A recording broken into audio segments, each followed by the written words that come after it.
আমরা একটা জরুরি কাজে মেহেন্দিগঞ্জ আসছি।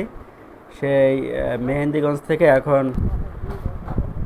আবার হিজলা হয়ে এই আরিয়াল খাঁ নদী পার হয়ে এখন আবার আমরা বরিশাল যাইতেছি।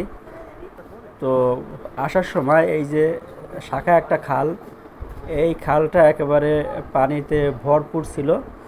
আমরা একেবারে ভালোভাবে মোটরসাইকেল হাওয়ায় পার করতে পারছি।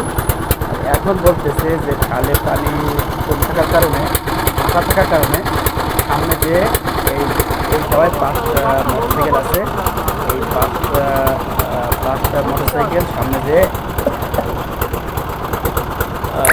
যে সময় আরিয়াল খা বর্ণদিতে উঠবে ওই সময় আর একটা খেওয়ায় যাওয়া হয়েছে।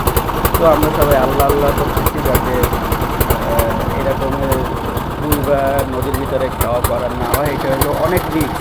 ওই যে পাশে দেখা যাচ্ছে বড় নদী আরিয়াল খা নদী, আর এটা হলো চর। আমরা এখন এই চরের পাশ দিয়া সেই আরিয়াল খা মেইন নদীতে যাইতেছি ঢাকা খাল দিয়ে। তো মনে মনে দোয়ানুষ করতেছিলাম যাতে খালের ভিতরে এই ইটা বাইতে না পড়ে। খেয়াটা এই যে ছোটো ট্রলার আছে, এই ট্রলার যাতে বাইতে না পড়ে, বাঁচলে আমাদের অনেক ভোগান্তি প্রবাহিত হইবে। এই যে আমরা এখন এই যে একেবারে মেইন যে নদী, ওই নদীতে প্রবেশ করবো। আর হইলো ওই যে সামনে চর দেখা, মানে ছোটো ছোটো ঘাস দেখা যায় কিছু চর, ওই চরগুলোই হচ্ছে ডুবো চর। এখন এই জায়গার থেকেই মেন ভয় আশঙ্কা, এই জায়গার থেকে ট্রলার বাঁচতে পারে।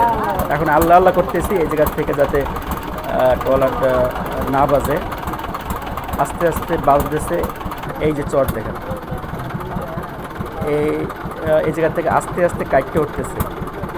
তো আল্লাহর রহমতে, আল্লাহ তাআলার অশেষ মেহরবানিতে এই পানিতে আমরা চরে মানে বাঁচা লাগে না, আল্লাহ চরে বাঁচায় নাই।